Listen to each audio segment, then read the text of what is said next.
But I'm gonna have some fun here as well with this. Okay. I'm gonna have some fun here by making a quick little simple rim. Not too fancy about it, right? But to make it, I'm gonna do this. Watch this. Create polygon primitive. Okay, and you see I've got some different polygon primitives here. I've got cylinder, but I want pipe. Okay, watch this now. Pipe. Put up. Rotate it 90. Make sure you use your exact numbers here, right? View. This will allow me to say, all right, well, that's the center. This needs to be in center.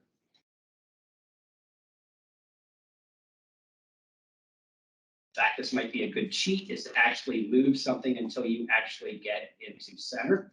Nice shortcut key to have. If you hold in X, it will snap to the grid behind it. I repeat, if you're scaling, you hold in the X key and you move something, it will snap to the grid. Watch. So now these are perfectly centered. Did you use a cylinder? No, I used create polygon pipe. Okay. You see what the pipe looks like. Okay, it's not just a cylinder, it's a cylinder with a hole in it.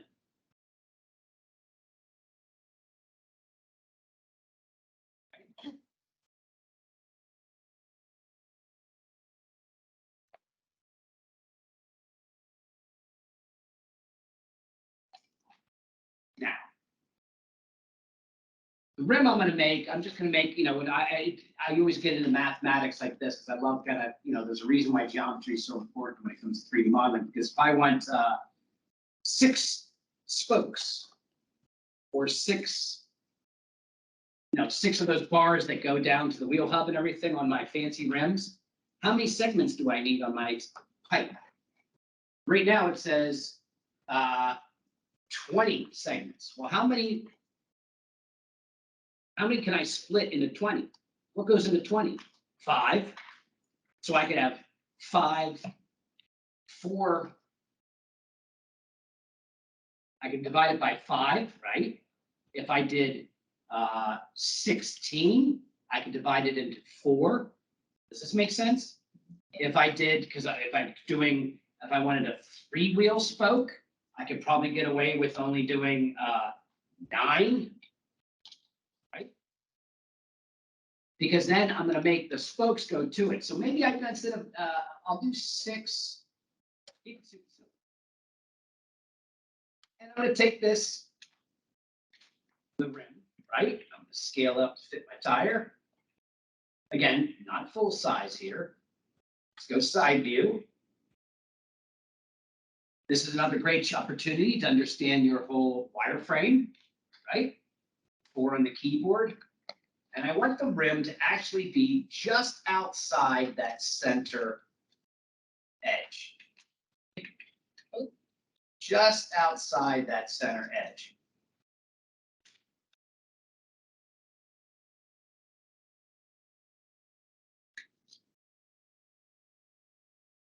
I can adjust the thickness to basically be the outer rim, right? And now I can basically put the rim into its own layer, right? So it's supposed to touch the tire, but not like overlap the inside of it, or it is supposed to kind of? Just a little bit inside. Like I say, if you hit 4, you can see how it's overlapping. See that? Because really, if you've ever seen a tire, especially a tubeless tire, which is what most car tires are, they have that bead that goes around there, and you've got a think of a bike tire, right? You have to fit it inside the rim, and the rim has a little bead that holds it on the inside. So you see, I've just got it just beyond it. Which tells me one more thing. What do I need to do now beyond on this poly pipe, right? So I've got it looking like this. Let me go ahead in the subdivision of the height.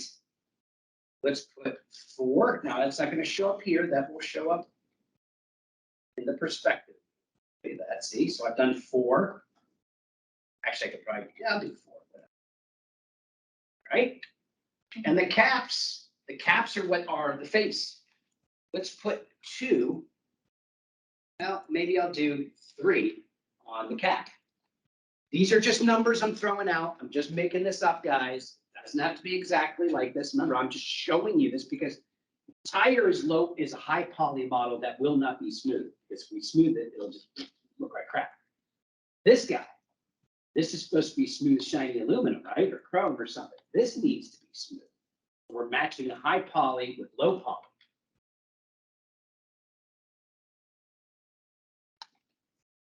How did you? You just scaled it up, right? Yeah, I just scaled it up so it fit just inside. How did you get it skinnier though? Mine's. That is the thickness, I believe. You have radius, height, thickness, the axes, which is how many going around, which I said 12. The subdivisional height, which is how many this direction, I told it to be 4. The caps, I gave it 3. Okay.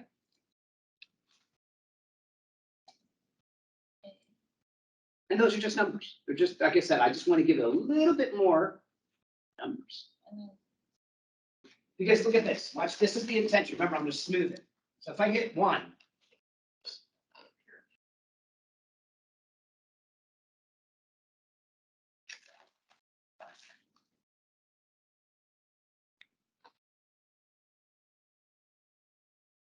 see, when I hit the temporary smooth, you can see what it will look like smooth. And you can see that it's just inside.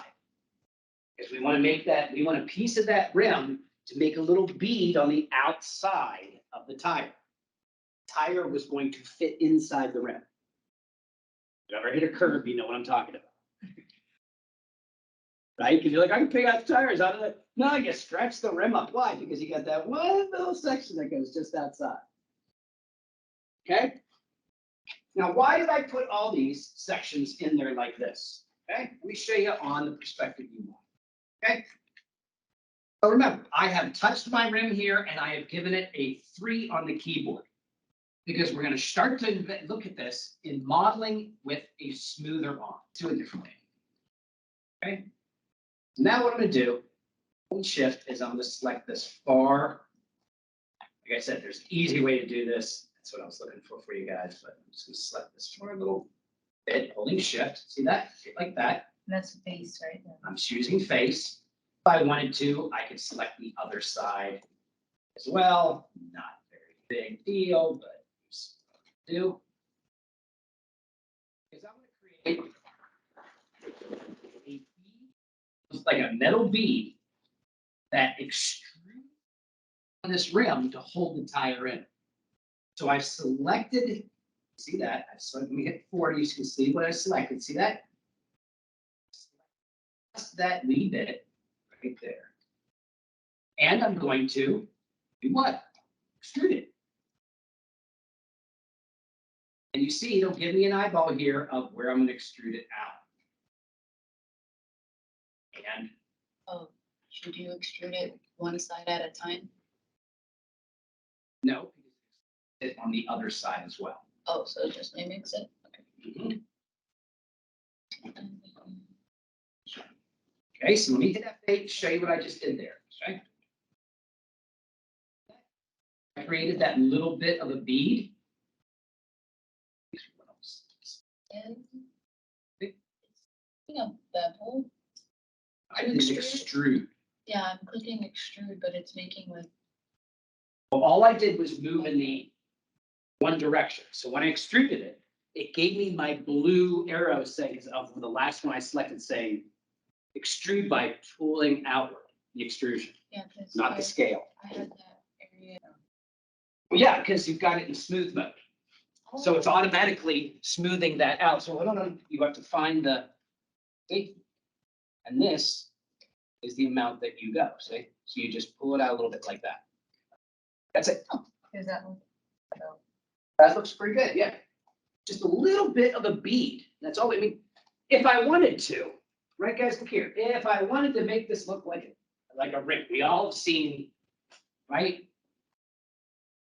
So I could very well do this, right? Look at that, just an example, right? Edge. Let me pull these over to the edge here. Let me shrink them down. Double click this one here. Let's shrink it down, right?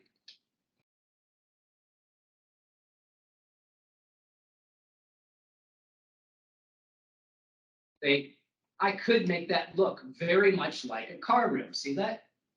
But a tire rim. But I don't want to go that fancy. But because if I go to one here, look at what it looks like in one. This is the best way to understand smooth versus not. Look at this. You see how simplistic it is? But when we factor in a smoother, now it really an actual metal rim.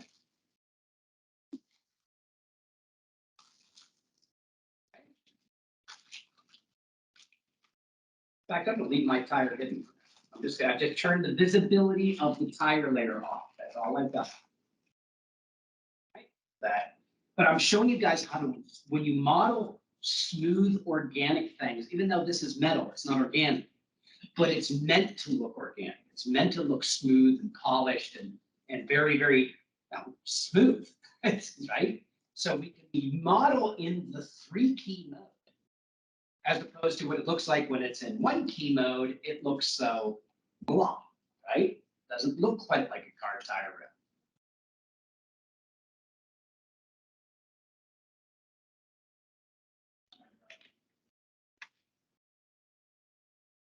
So that's why I'm using the technique here of modeling in 3 smooth mode.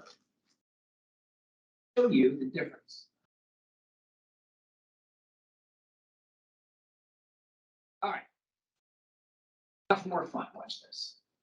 Okay, watch this. I'm going to select. Again, you can select whichever ones you want. Let's see if I can do this. I'm going to hold Shift, right? And I'm going to select every other one of these guys. That's 3, 4, 5, 6. So I'm going to make a 6-spoke rim. How do you, what was the button to make it unsmooth again? Unsmooth is 1, smooth is 3. Okay, so you see, I just selected every other one of these faces. Let me make sure I'm facing the right way out on the tire. Yes, I am. Right. Okay, so every other one I selected here, held Shift face. Watch what I'm going to do with these. Okay, I'm going to widen them up a little bit. Okay, and shrink them down a little bit. The center one, you see that? And I'm going to move them out towards the outer edge.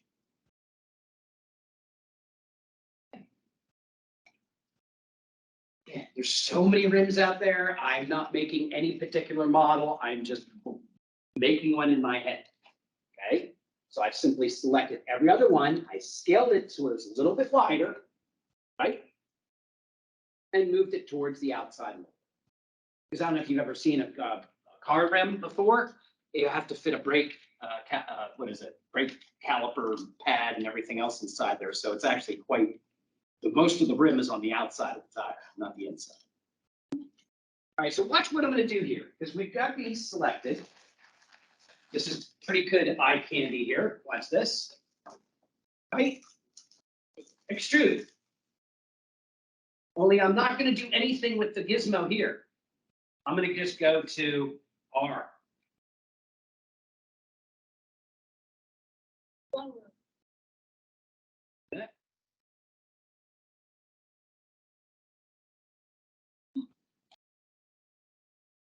That I just basically just scaled, but I didn't use the extrude gizmo. I simply used the base gizmo. Have some fun with this one. Now again, let me go to 1 here so you can see what it looks like, right? Now it makes a little bit more sense of what I'm doing. See what I've done? Now watch how cool this is. Watch. Rotate. Okay. Now I'm going to do 1 more here. One more. Extrude. Not the extrude one, just to give myself a little footing. Okay? And what am I gonna do now? Watch this. Delete. Okay, you don't have to twist it.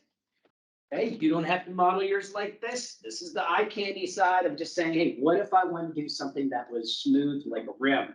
The difference between low poly and high poly is this is very low polygon. But when you see it smooth, you'd be like, whoa, okay.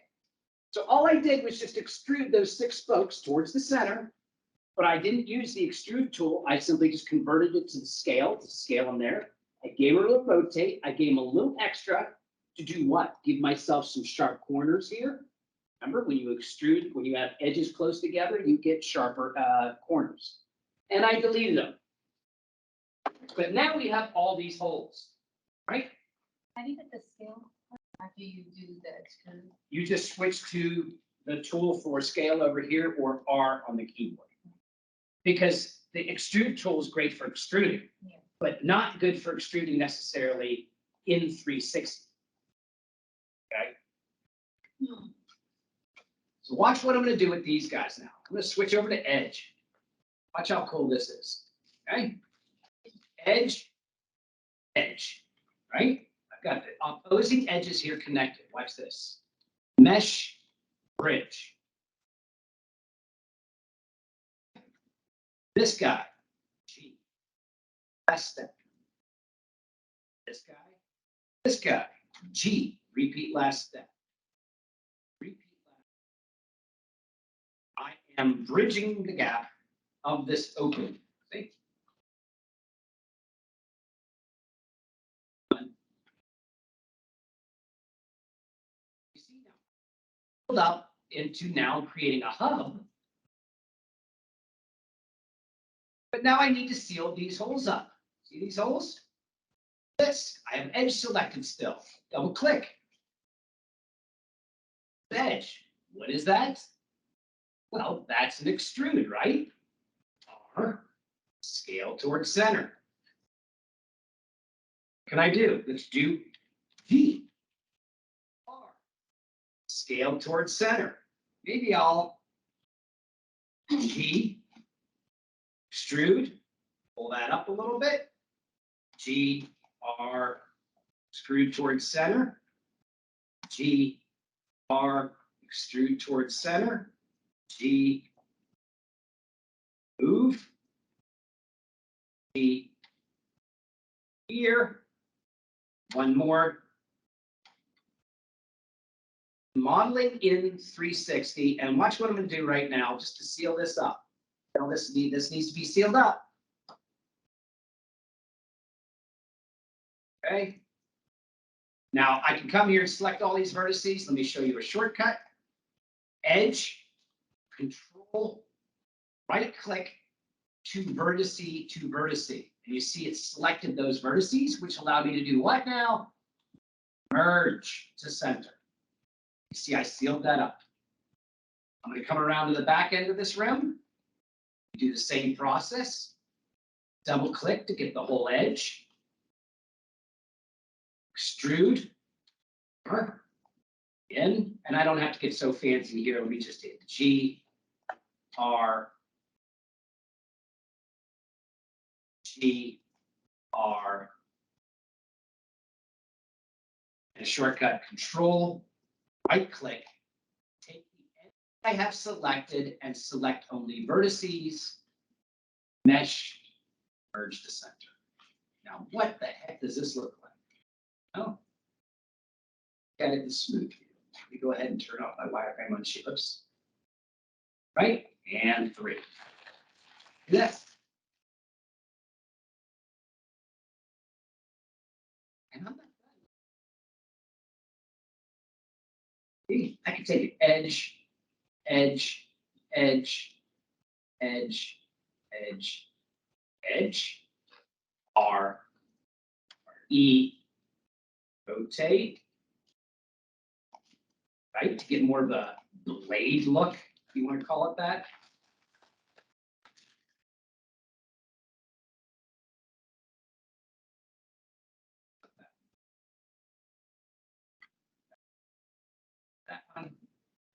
that one.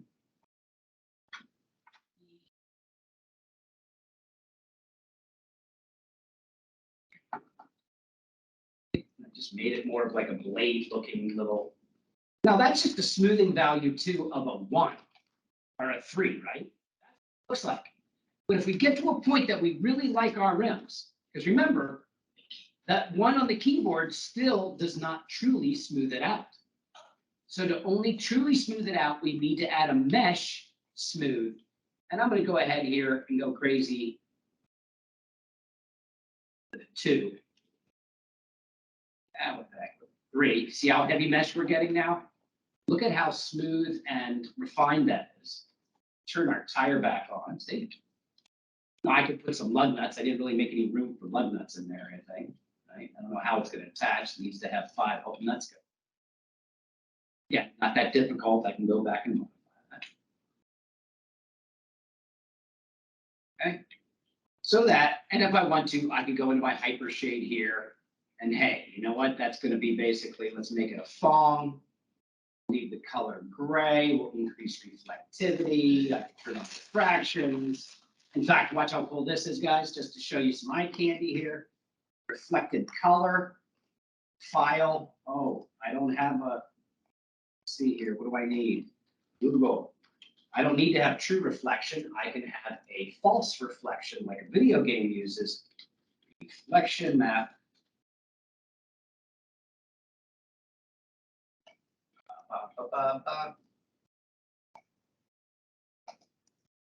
Save image as. That, of course, is a JPEG that needs to go into what? It needs to go into the project folder. Let's see. Patch model tire, tire project, source images.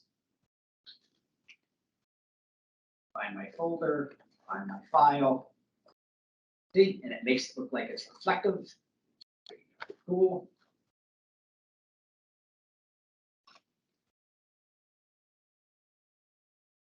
And I can come in crazy here and I could add, you know, what if I would give it just a simple light?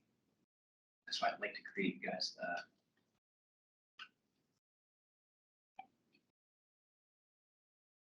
to a point where we can create some lights and create a turntable so when it comes time for rendering stuff, actually do some rendering.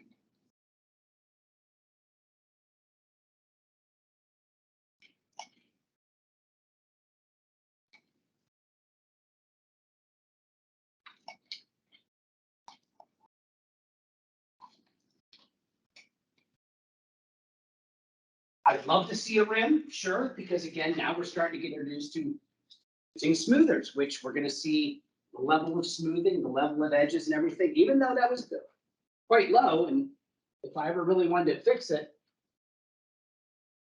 right, I can come here to that poly smooth and just tell it to be back to 0 again, right? And it's back to being lightweight. It's only smoothing for things like rendering and whatnot.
So,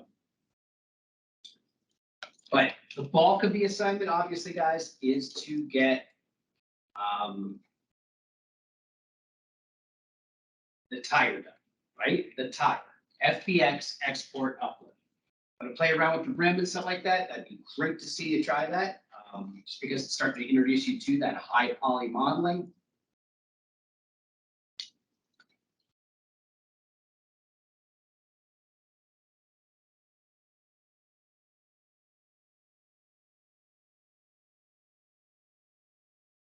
Because we're not really using any particular special sort of model or reference for this. These are all going to be very, very individualistic and different, you know, nothing is going to be absolute here.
There we go. Eventually, I'll show you how you can start to introduce a little bit higher quality. Now, I'm not using Arnold shaders in the render engine of Arnold, which is what you would probably be using. But you can see where I can start to introduce reflections, you know, and shadows. It would probably look a lot better if I actually had a room in here that actually, instead of just a blackness, which is why it's not really giving me much of a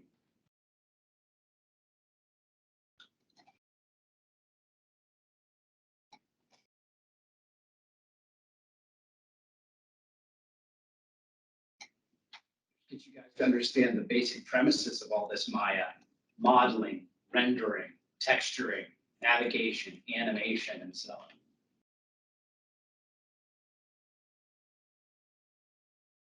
So then when it comes time to being able to showcase all your models you create in this class, it's not just, hey, here's a bunch of FBXs. It's no, here's a 360 turnaround of my tires. Here's a 360 rendering of the wider frame of the tires. Here's a high quality render of the wooden chair, see? So you can get reflections, shadow casts, and you start to get that element of realism. And that's when you really start to appreciate and notice the level of detail that you've gone through to get this better. You want us to make the little stack of tires? Yeah. You don't have to do that. You're welcome to try it. All I'll be doing will be importing your FBX that you submit and being able to look at, again, look for any errors, obvious errors, openings, holes, errors with basically the premise, which is the patch modeling process.